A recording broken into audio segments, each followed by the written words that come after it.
Google's Pixel lineup of phones have always been what I believe to be the closest to a pure Android experience as someone could find in a phone. It just never felt as gimmicky as other devices. And this year's Google Pixel 5a, a budget-friendly version of the Pixel, is exactly that. An Android smartphone that starts at $450 US. Is this mid-range smartphone any good? Well, let's find out with a little review.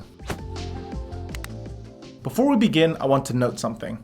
I was sent this phone by the Google Pixel team. That's why there's special hashtags all over this video.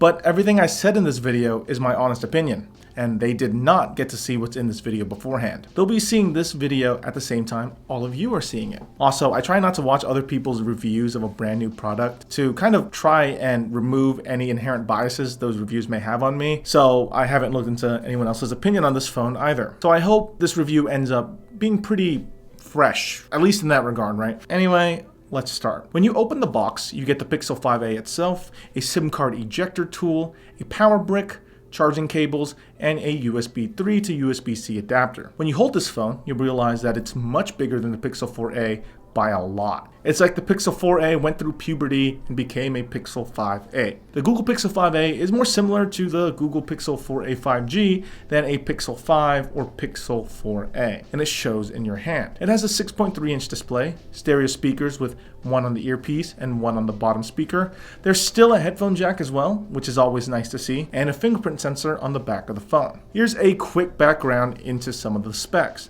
The screen is a 1080 by 2400 resolution display. It has a Snapdragon 765G with 5G, but no ultra wideband 5G. It also has 128 gigabytes of storage, 6 gigabytes of RAM, Wi-Fi AC, and an 8 megapixel front-facing camera, and 2 cameras on the back. The phone is water resistant, which is honestly a nice feature to have, especially considering the price tag of this device. Google says on their website that the phone has a premium metal unibody, and it feels like that when you tap on it. You can tell it's solid, but the outer coating almost makes it feel like hard and smooth plastic instead of metal. While the color is named almost black, it's more of a really dark olive light green. Here's the almost black of the Google Pixel 4a for comparison. This one actually looks more like black. Either someone picked the wrong color and Google just decided to roll with it, or it's intentional. The power button and volume buttons are both on the right-hand side of the phone, just like last year's Pixels, and the power button is textured like a mint green crinkle-cut French fry, except it's not edible. Now, let's talk about user experience. The phone performs as well as you'd expect. Scrolling around the UI and menus is smooth. The only time I could get it to stutter is when I'm scrolling really fast for things that need to be loaded through the internet, like the YouTube homepage. The camera on the front is still a hole punch type design, but with the camera being in the corner, it stays out of the way 99% of the time,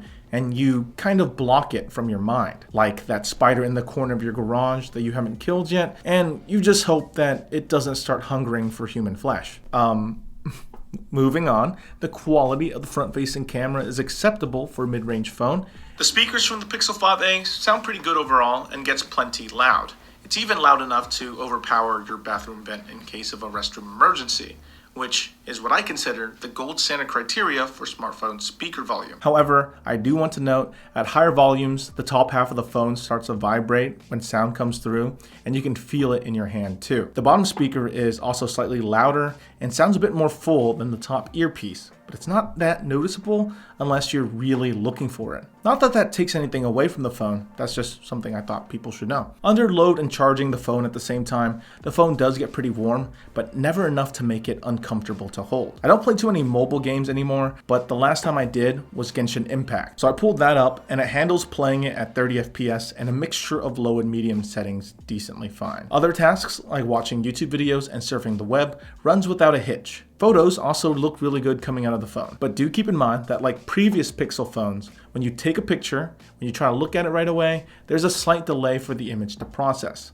Overall though, I love what Google does with their camera app, and I'll continue to praise them for this so that they keep these features. They have features that I love in my full-blown DSLR mirrorless camera. For example, when you press on an object to focus on, the camera stays focused on an item until it goes out of frame, or you click on a different item. If you keep the phone still, It'll give you a level so you can get that perfectly level or angled shot that you're looking for. For quick comparison on how the images look, here's how it compares to my iPhone 12 Pro in a few different scenarios that I'm just coming up with on the spot. If you want to pixel peep or look deeper into the camera, there are plenty of other reviews that can do that better, and I'd suggest looking at those. That could be a whole 10-minute video all by itself. I'd rather not hurt my eyes squinting at pictures all day, and those videos would probably do a better job than what I could have done. The Pixel 5a can shoot up to 4K 60 frames per second video, and it does it decently. Not as well as their photos, but good enough for a mid-range phone. Now, something I haven't mentioned is battery life. The 4600 milliamp hour battery is fantastic. I've been using the Pixel 5a with moderate usage and have gotten a day and a half of usage.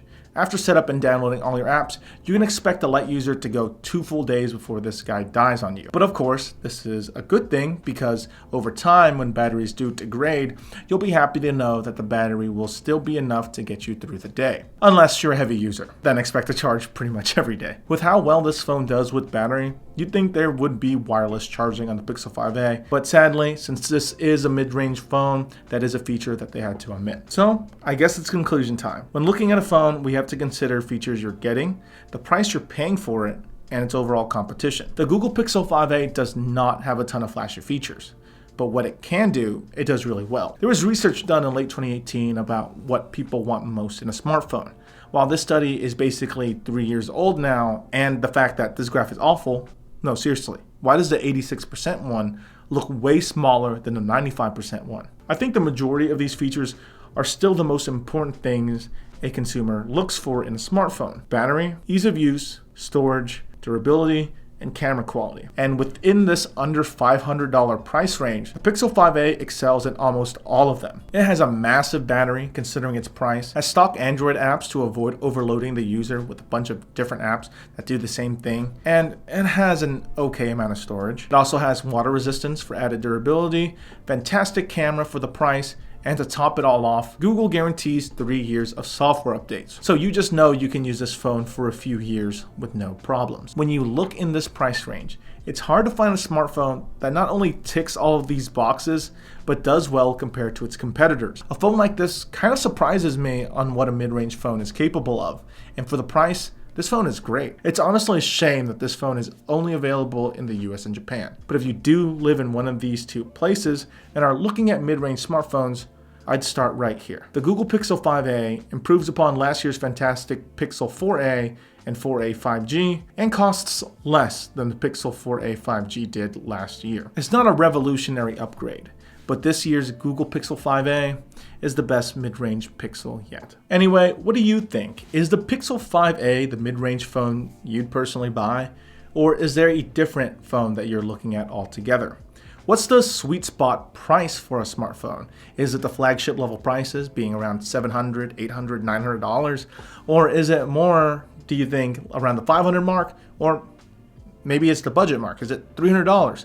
Let me know all your thoughts in the comment section below. And well, if you enjoyed this video, give it a thumbs up.